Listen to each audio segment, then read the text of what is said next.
네, 오늘 우리에게 주실 하나님의 말씀 마태복음 24장 29절부터 42절 말씀까지입니다. 신약성경 41면입니다. 마태복음 24장 29절부터 한 절씩 읽겠습니다. 그날 환난 후에 즉시 해가 어두워지며 달이 빛을 내지 아니하며 별들이 하늘에서 떨어지며 하늘의 권능들이 흔들리리라.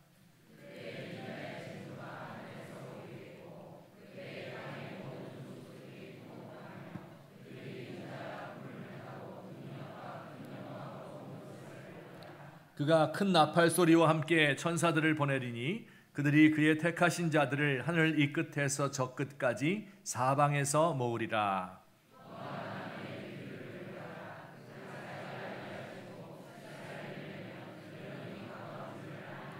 이와 같이 너희도 이 모든 일을 보거든 인자가 가까이 곧 문 앞에 이른 줄 알라.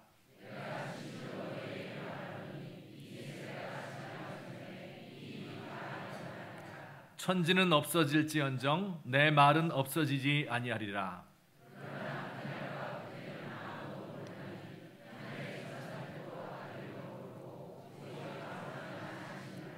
노아의 때와 같이 인자의 임함도 그러하리라.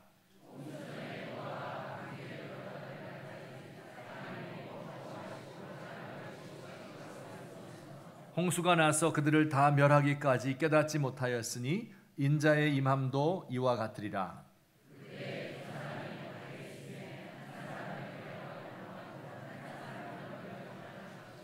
두 여자가 맷돌질을 하고 있음에 한 사람은 데려가고 한 사람은 버려둠을 당할 것이니라.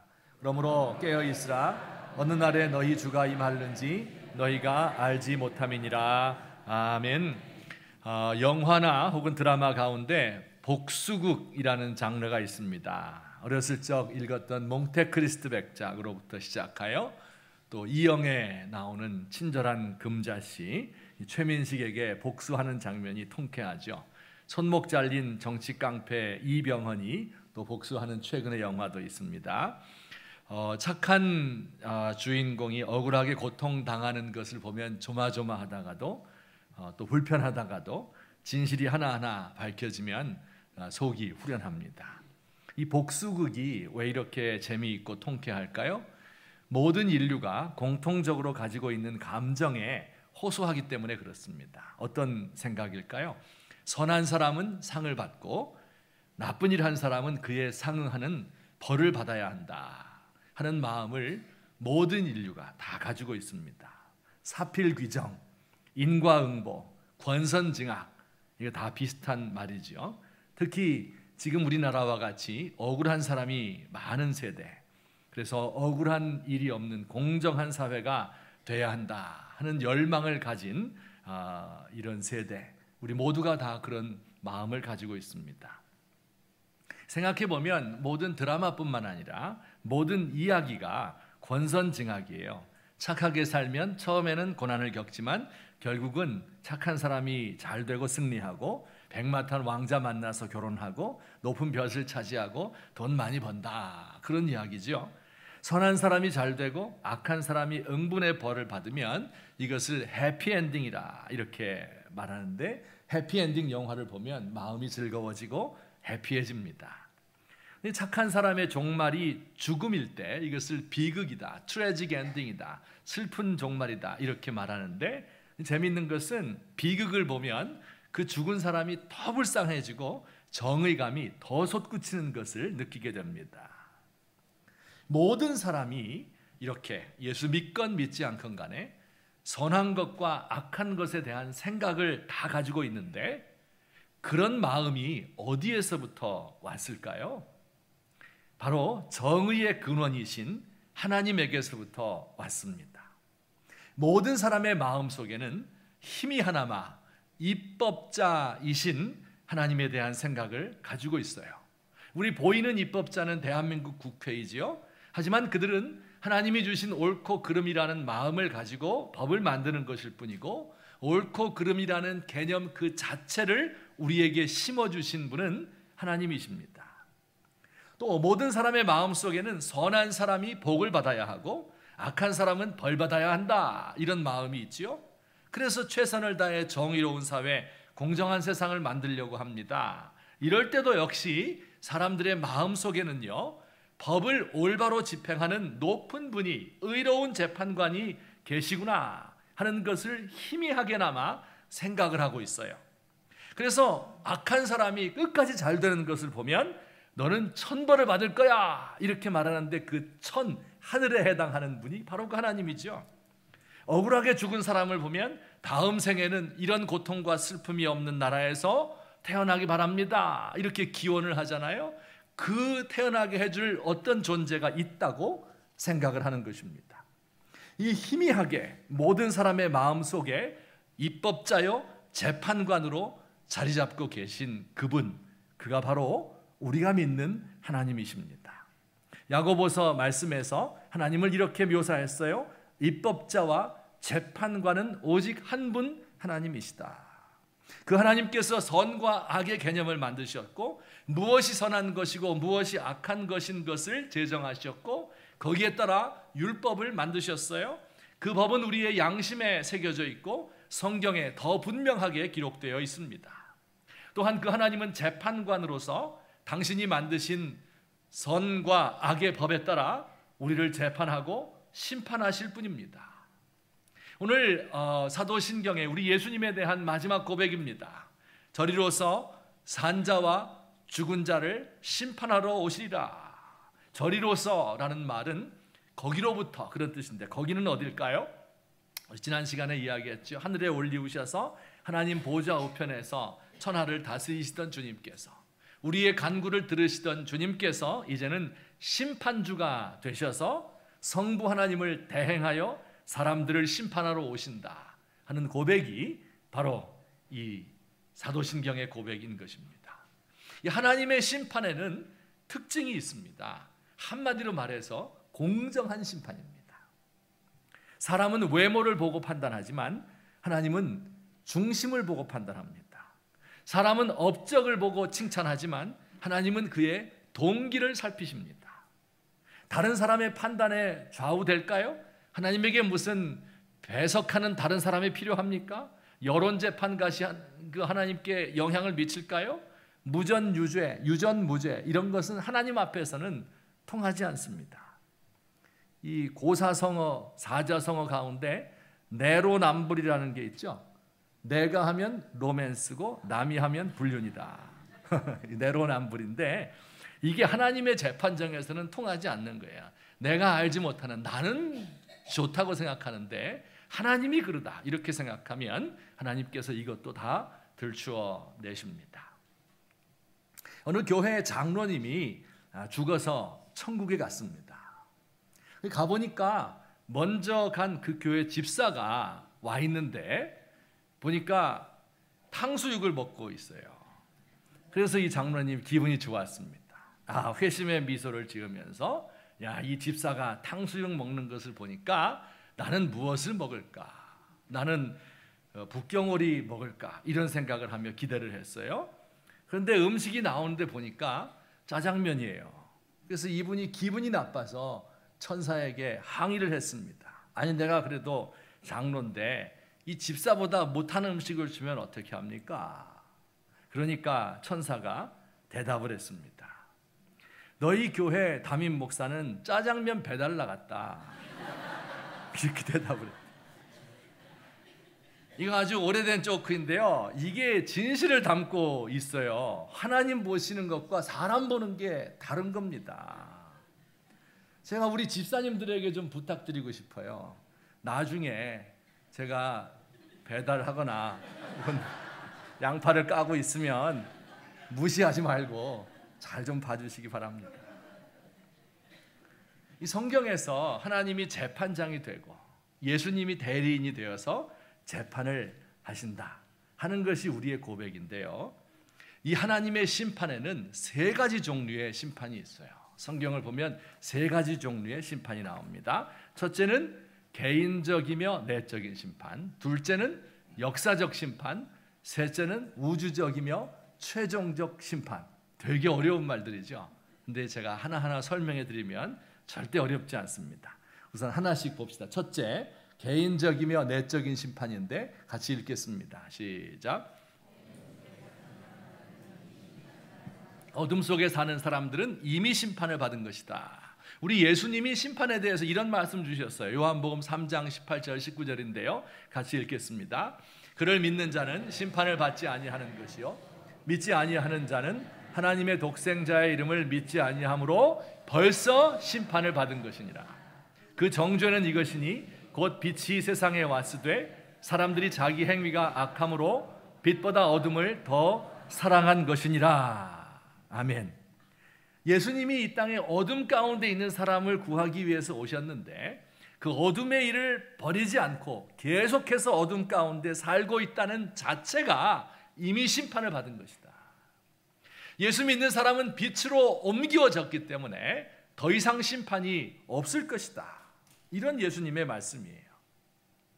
중간고사 날짜가 다가오는데 시험 공부를 하나도 안 했습니다. 시험을 보나마나 성적은 떨어질 거예요. 아직 시험도 안 봤습니다. 성적도 매기지 않았습니다. 그러나 해보나 마나 이미 결정된 겁니다. 2000년 11월에 강원도 평창의 한 공장에서 살인사건이 일어났대요. 빌려간 돈을 갚지 않기 위해서 직원들 4명이 공모해서 그 사장을 때려 죽였고 그 시신을 영월에 있는 한 야산에 안매장했습니다.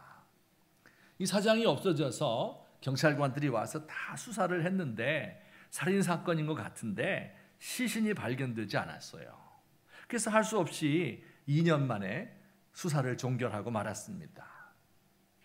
11년이라는 세월이 지났는데 한 형사가 그 죽은 사장 잘 아는 사람인데 그가 재수사를 해야 되겠다 하고 그동안 수사 기록을 들여다보다가 한 사람 용의자를 생각해서 그 사람 어디 있나 찾아보았습니다. 그는 용인에 있는 한 요양병원에 입원하고 있었는데 위암 4기로 죽음을 앞두고 있었습니다. 그를 만나니까 그 누워있는 환자가 말했습니다. 경찰에게 떨리는 목소리로 말했어요. 아직도 눈만 감으면 사장님 얼굴이 떠오릅니다. 너무 죄송합니다 하며 눈물을 흘렸고 한 열흘 만에 숨을 거두었습니다. 여러분, 이 사람이 법의 심판을 지금 받았어요? 받지 않았어요? 안 받았죠. 하지만 이미 심판을 받은 거예요. 죄를 지은 후 11년 동안의 그의 삶 하루하루가 지옥과 같은 삶. 잠자려고 눈만 감으면 사장님 얼굴 떠올라서 잠을 이룰 수 없었던 그런 삶을, 지옥 같은 삶을 그가 보낸 것입니다. 성경에 다윗이라는 인물 잘 아는 분이죠. 훌륭한 왕이었었는데 죄를 지었어요. 자기 권력을 이용해서 사적인 이익을 취하고 또 증거를 인멸하고 은폐하려 한 것입니다. 자기 부하의 아내와 동침하고 여인이 아기를 가지자 그 남편을 전쟁터에 내보내서 적의 손에 맞아 죽게 한 교묘한 살인을 저질렀습니다.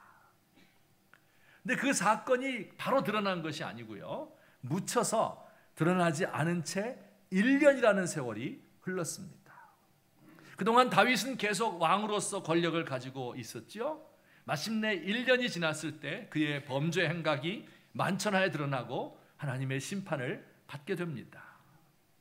자, 그런데 그 하나님의 심판을 받는 그 1년 동안에 다윗의 마음이 어땠을까요? 다윗의 상태가 어땠을까요? 그가 이렇게 시를 지었습니다. 시편 32편인데요. 우리 천천히 읽겠습니다. 시작.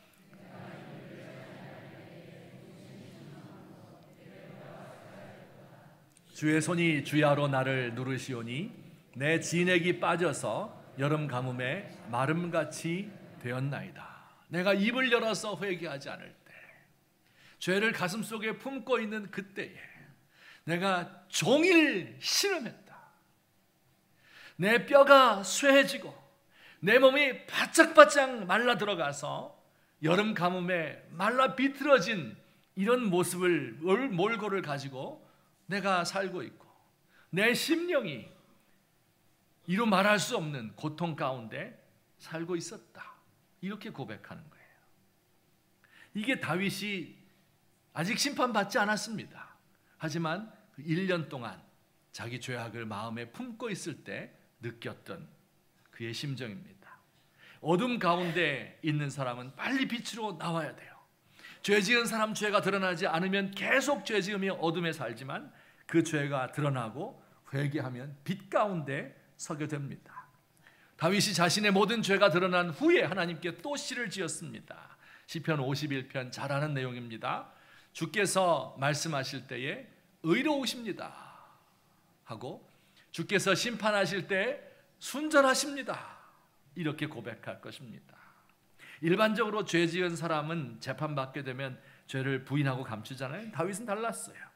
그 무서운 심판을 받고 있기 때문에 빛 가운데로 나오게 된 것이 너무 기뻤어요. 그래서 그 하나님의 심판에 대해서 주의 말씀은 의롭습니다. 당신의 심판은 완벽하고 정확합니다. 이렇게 기뻐하며 이야기했습니다.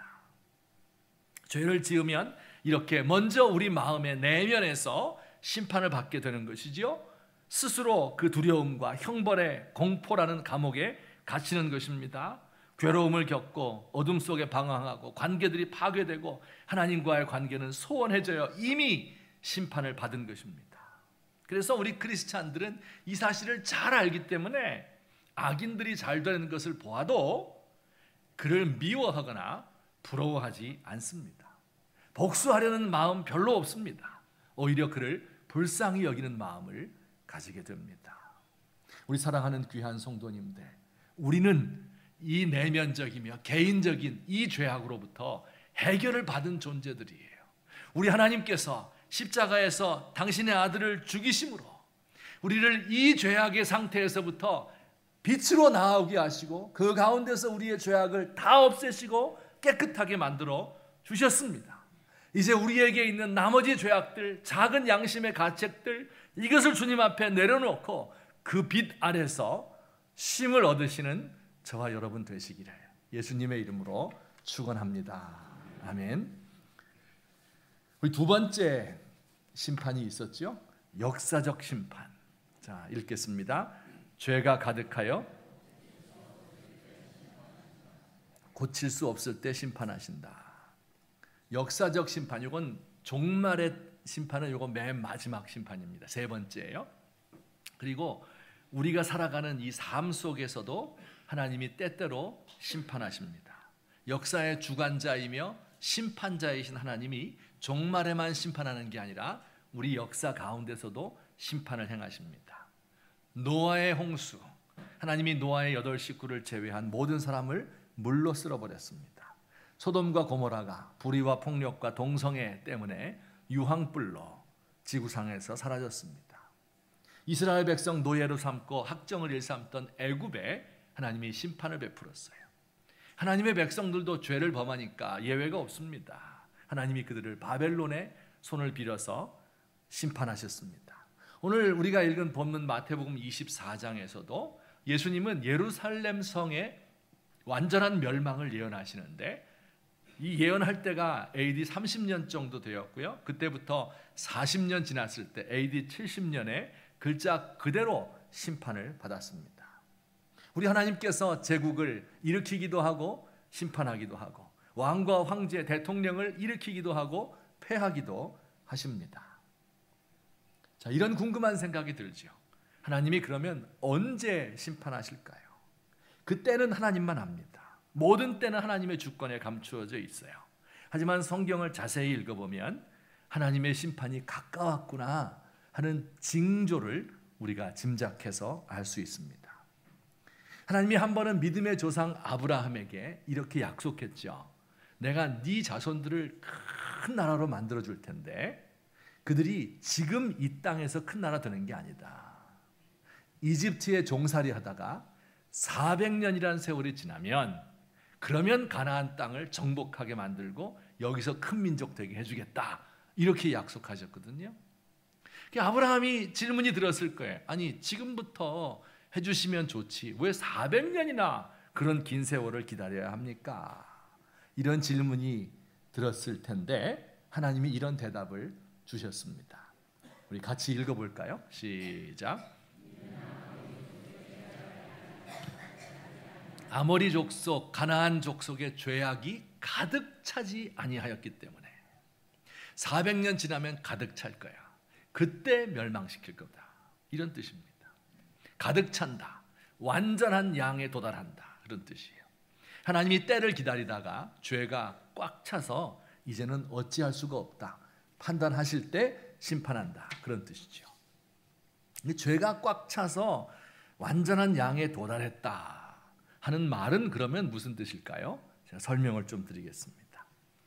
우리 가끔 쓰는 용어인데 자정기능 이런 표현이 있죠. 스스로 자자에 깨끗할 정자입니다. 스스로를 깨끗하게 한다. 그런 뜻입니다. 우리가 계곡에 놀러 가면 저 상류에서 어떤 사람이 발을 물에 담그고 거기서 놀고 있어요. 발 더럽잖아요. 그런데 좀 밑에 내려가서는 그 물을 받아서 그걸로 쌀 씻고 그걸로 밥을 해 먹어요. 그렇죠? 그 어떻게 그럴 수 있습니까? 물이 저 뒤에서부터 위에서부터 흘러 내려오는 동안에 이 더러운 것들을 다 흡수해 버리고 산소를 더 많이 집어넣어서 그래서 물이 깨끗하게 된 거예요. 이걸 자정기능이라고 말합니다. 가만 놔두면 저절로 깨끗하게 되는 거예요. 근데 고인 물에는 자정기능이 없죠. 시궁창으로 변해버리죠. 생물이 살 수 없는 그런 곳이 됩니다. 한 사람이 악에 빠지고 죄를 지을 수 있습니다. 그 사람이 그 악에서부터 헤어나올 수 있을까요?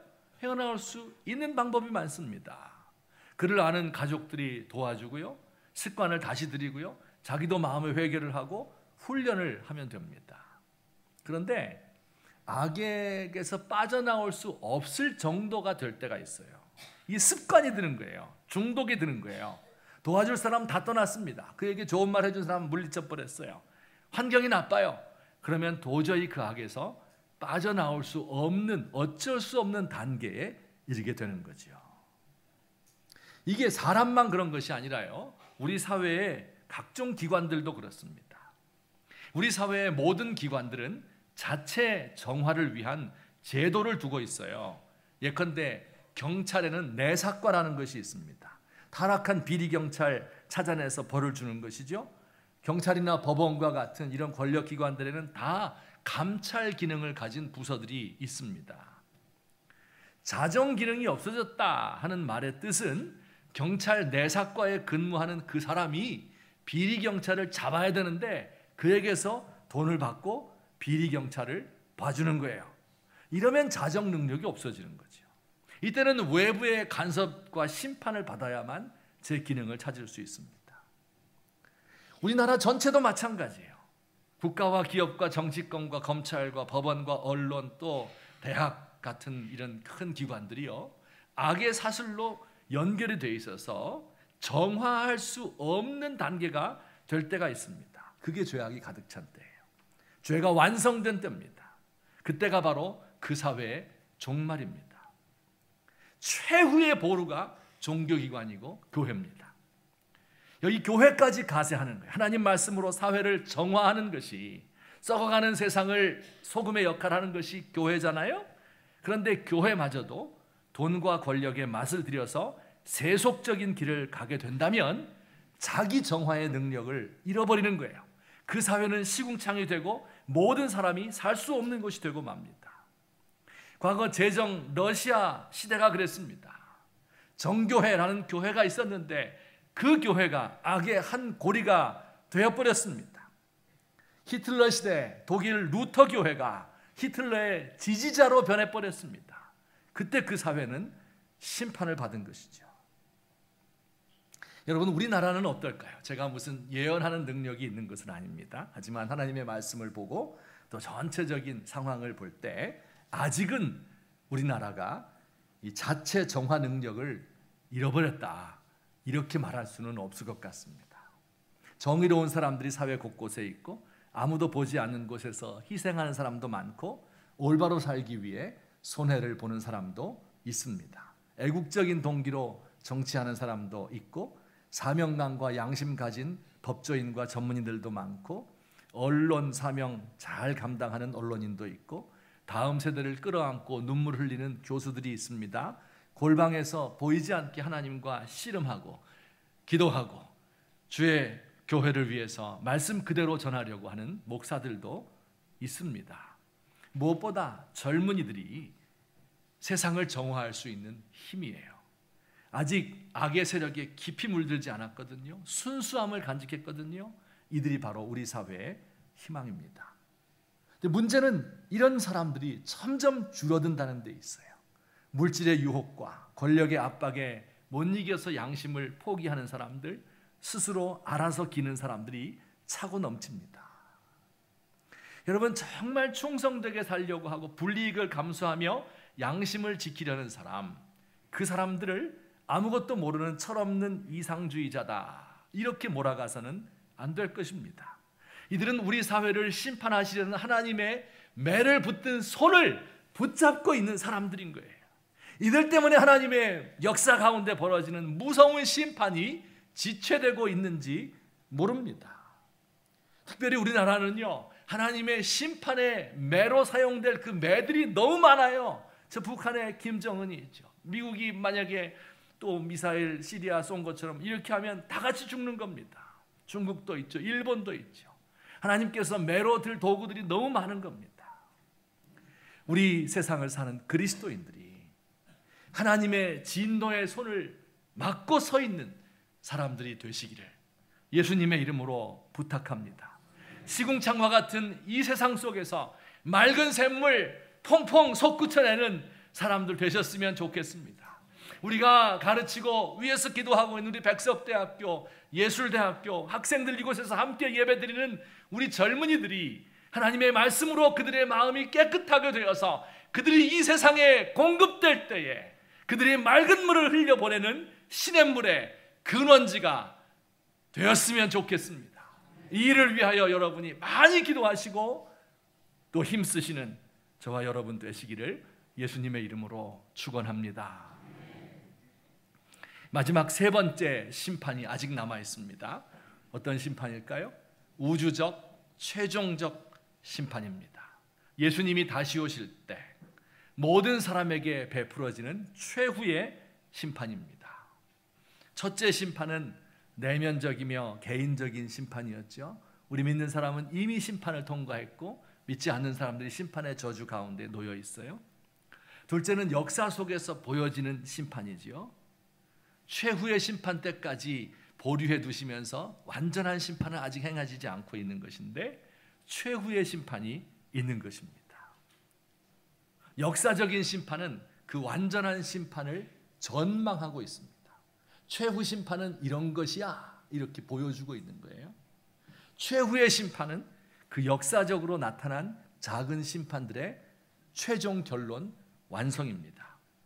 우리가 읽은 마태복음 23장은 AD 70년 예루살렘 멸망, 역사 속에서 일어나는 그 멸망을 예언하면서도 동시에 그 멸망을 통해서 최후 심판은 이럴 것이다 하는 것을 보여주는 성경입니다.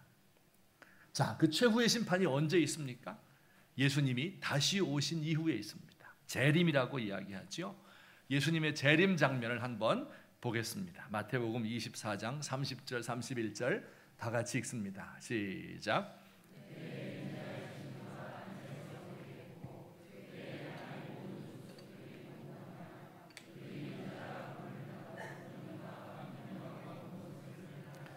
그가 큰 나팔 소리와 함께 천사들을 보내리니 그들이 그의 택하신 자들을 하늘 이 끝에서 저 끝까지 사방에서 모으리라. 아멘.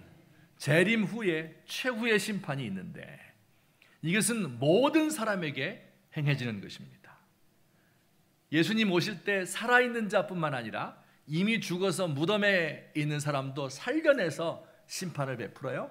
그래서 신앙 고백에서 뭐라고 그랬어요? 저리로서 산자와 죽은 자를 심판하러 오실 것이다. 이것은 최종적인 심판입니다. 다시 기회가 없어요. 재심의 기회가 없고 최종심이기 때문에 더 이상 더 높은 법원에 호소할 수가 없습니다. 이것은 완전한 심판입니다. 역사 속에서 이루어지던 작은 심판들은 죄가 완전히 소멸되는 것도 아니었죠. 악인이 완전히 뿌리 뽑힌 것도 아니고 의인들이 함께 고통을 당하기도 해요. 하지만 최후의 심판은 모든 것이 완전하게 정의롭게 드러나는 그러한 때입니다. 그 최후의 심판이 있는 것을 아는 사람들의 삶에 대해서 오늘 예수님이 이렇게 말씀하고 있습니다. 이거 한 구절 읽고 우리 마치도록 하겠습니다. 우리 다 같이 시작. 그러나 그날과 하늘의 천사들도 아들도 모르고 오직 아버지만 아시느니라. 그러므로 깨어 있으라. 어느 날에 너희 주가 임할는지 너희가 알지 못함이니라. 아멘. 언제 오실지 몰라요. 그래서 어떠라고요? 깨어 있으라. 밤중에 언제 주인이 올 줄 알면 딱 그때만 보쳐서면 되잖아요. 언제 올지 모르기 때문에 늘 깨어 있는 겁니다. 그럼 잠도 자지 말란 말인가? 맨날 교회만 붙어 있고 있는 재산 다 팔아 바치고 옥상에 올라가서 재림하시는 분을 기다리란 말인가? 그런 뜻이 아니고요. 우리가 살아가는 평상의 삶을 계속 살되 하나님이 다시 오신다, 재림하신다, 심판하신다, 보이지 않는 하나님을 늘 의식하며 사는 것입니다. 여러분 영화 보면 도망자가 쫓겨가면서 머리맡에 총을 놓고 자잖아요. 작은 발자국 소리만 들려 눈을 번쩍 뜨고 총 잡는 모습을 연상하면 됩니다. 아기를 낳은 산모가 아기가 잠시 뒤척이기만 하여도 눈을 떠서 젖을 물리는 것을 보죠. 이게 바로 깨어있는 삶입니다. 심판주가 나를 보고 계시다. 하나님을 의식하는 것입니다. 먹고 마시고 시집가고 장가가는 것 그 자체가 잘못된 게 아니에요. 열심히 하는 거예요. 하지만 거기에만 몰두하여서 땅의 것만 바라보고 그 하나님이 계신 것을 모르면 안 되는 겁니다. 아무렇게나 살고 죄짓고 방탕하게 살면 안 된다. 우리의 사는 것이 돈 벌고 땅 사고 손자보고 쇼핑하고 취미생활 골프 치고 여행 가고 여기에 모든 것이 우리의 관심이 가 있어서는 안 된다. 서로서로 영광을 주고받고 인정받고 칭찬받고 그것 때문에 기뻐하여서는 안 된다. 최후의 심판이 우리에게 있을 것이고 예수님께서 우리에게 재림하시는 그날을 대비하며 깨어있는 것입니다. 각성하는 것입니다. 경성해서 내 삶이 이 땅에서의 삶이 전부가 아니라 우리 예수님 오실 그날을 기다리는 삶이다 하는 것을 늘 의식하며 사는 것입니다. 두 남자가 밭을 갈고 있을 때 한 남자는 올라가서 예수님을 영접하고 한 남자는 땅에 버려질 것입니다. 두 여자가 맷돌을 갈고 있는데 한 사람은 들려 올라가서 예수님을 영접하고 한 여자는 이 땅에서 형벌을 받게 될 것입니다. 언뜻 볼 때는 같은 사람이에요. 같은 일을 하고 있어요. 하지만 그날이 되면 이들을 갈라놓게 될 것입니다. 저는 그렇게 하나님께 기도하며 간절한 소망에 간구를 올렸습니다. 우리 예수님 재림할 때가 얼마 안 남았는데 공중에서 그분이 내려오신다. 천사들을 보내어서 천하만국에서 모든 믿는 자들의 이름을 불러서 그들을 당신에게로 끌어올리실 때 우리 교회에 나오시는 등록되어 있는 700명의 1000명의 성도들 중에 한 사람도 그 이름이 불리지 않는 사람이 있어서는 안 되겠다. 우리 모든 성도들이 한 명도 빠짐없이 노인부터 어린아이에 이르기까지 다 함께 들려서 천국에서 우리 주님을 함께 영접하는 그날이 있었으면 좋겠다.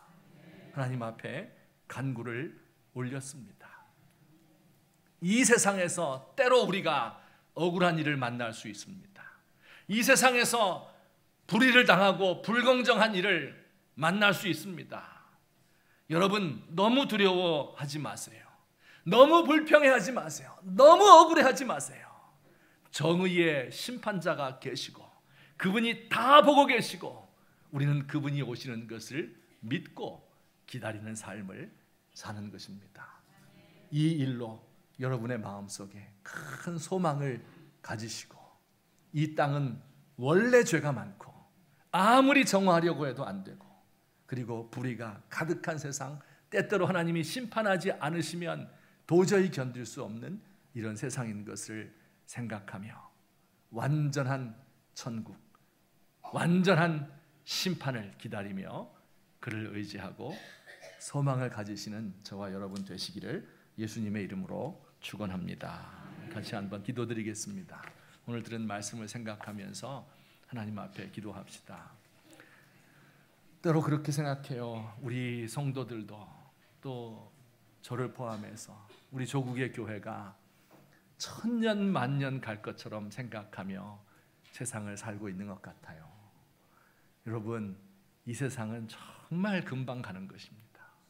여기서 하나님이 보낸 그 일을 감당하다가 저녁 때가 되어서 밥 먹어라 부르면 하던 일 다 놓고 가야 됩니다. 그게 불행이요, 그게 끝이 아닙니다. 그게 진정한 소망의 시작입니다.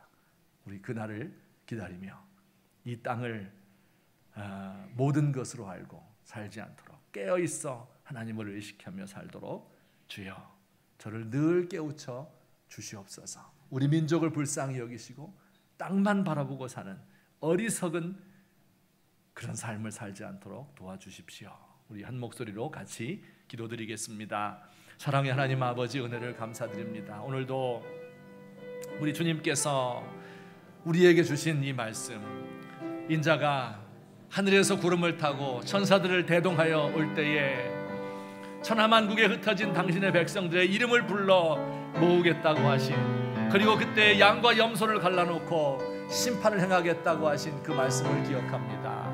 하나님, 우리 하나님의 정의로운 심판 앞에서, 불꽃 같은 눈 앞에서 하나님, 제가 죄짓지 않도록 하시고 어둠 속에 거하지 않도록 하옵시며 밝은 마음 가지고 주 앞에 늘 살아갈 수 있도록 도와주시옵소서. 세상에서 악하고 힘들고 연약하고 죄 많고 박해받고 괴로움 당하고 억울한 일 많이 당하지만 모든 최후의 심판이 우리 주님께 있다는 것을 알며 그분을 의지하며 나갈 수 있도록 하시고 늘 기도할 때마다 하나님 바라볼 수 있는 은혜를 우리에게 허락해 주시옵소서.